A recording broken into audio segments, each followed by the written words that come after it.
Bonjour les amis, on se retrouve pour un nouvel épisode de Dans mes jumelles pour les réunions du lundi 15 avril. Avant de démarrer, je vous rappelle que vous pouvez vous abonner à la chaîne YouTube de The Turf. Vous pouvez aussi activer la cloche pour être informé dès qu'un nouvel épisode de Dans mes jumelles est posté. Puis attention, n'oubliez pas le jeu responsable, les mentions qui sont en bas ici. Ayez ça en tête.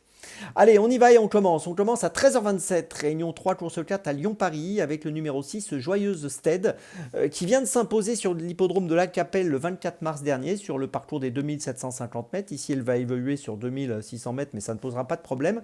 Elle trouve un engagement plutôt intéressant avec 27 810 euros de lien pour une qualif à 30 000. Elle est déférée des 4 pieds une nouvelle fois. Et j'ai l'impression qu'elle doit pouvoir confirmer son succès de la Capelle. Donc je vous invite à la suivre de près, le numéro 6, Joyeuse Stead, dans la 4e à Lyon-Paris, qui me semble tout à fait compétitive ici. On poursuit, et cette fois on va poursuivre à Chantilly à 14h30, réunion 1, course 2, avec dans la deuxième course le numéro 4, Will Scarlett, qui bénéficie de beaux engagements cette année. Son entourage ne l'a pas présenté en course en 2024, il n'a pas couru depuis le mois de juin 2023, donc il effectue une rentrée après plusieurs mois d'absence. C'est un élève d'André Fabre, dont les pensionnaires sont toujours à suivre de très près bien sûr, dès leur rentrée. Et il avait gagné à Longchamp le 15 juin dernier sur 1400 mètres, là il va évoluer sur 1800 mètres. Il est un petit peu rallongé, mais j'ai l'impression qu'il doit pouvoir confirmer sa valeur donc pour son retour sur cette distance. Donc je vous invite à le suivre de près, le numéro 4, Will Scarlett, dans la deuxième à Chantilly. On poursuit à 15h40, réunion 1, course 4, toujours à Chantilly, et encore un élève d'André Fabre, le numéro 3, Sagir. Alors Sagir a gagné lors de sa dernière tentative en 2023, c'était le 7 octobre sur le parcours des 1400 mètres. Ici, André Fabre a décidé de le raccourcir sur 1100 mètres pour sa rentrée. Il sera monté par Michael Barzalona, comme Will Scarlett. Et dans ce lot, moi, il me semble capable de démarrer l'année par un succès et de confirmer sa belle fin d'année 2023.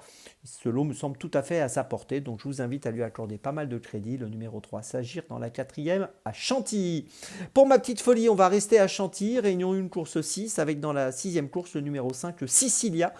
C'est une jument qui vient de finir 4e à Chantilly sur le parcours des 1600 mètres, le parcours qui nous intéresse aujourd'hui. Mais là, la dernière fois, c'était PSF. Aujourd'hui, ce sera sur l'herbe.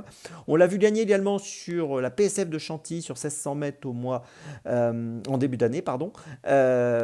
Donc tout ça pour dire que même si elle effectue un retour sur l'herbe, ça ne me pose pas de problème. Je pense qu'elle est encore compétitive dans les handicaps. Elle peut faire afficher une cote de 8-10 euros et je trouve ça amusant de lui accorder du crédit, même si, comme je le dis souvent, dans les handicaps, il n'y a pas beaucoup de marge de manœuvre. Mais attention à elle quand même. Sicilia, qui a montré l'autre jour qu'elle était encore capable de briller à cette valeur. Je vous résume mes choix donc pour ce lundi 15 avril. Tout d'abord, dans la 4e course à Lyon-Paris, le numéro 6, Joyeuse Stead. Ensuite, dans la 2e à Chantilly, le 4, Will Scarlett. Ensuite, dans la 4e à Chantilly, le 3, Sagir.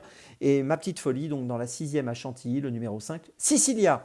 On se retrouve maintenant demain pour un nouvel épisode de Dans mes jumelles. Et d'ici là, avec The Turf, ça va aller.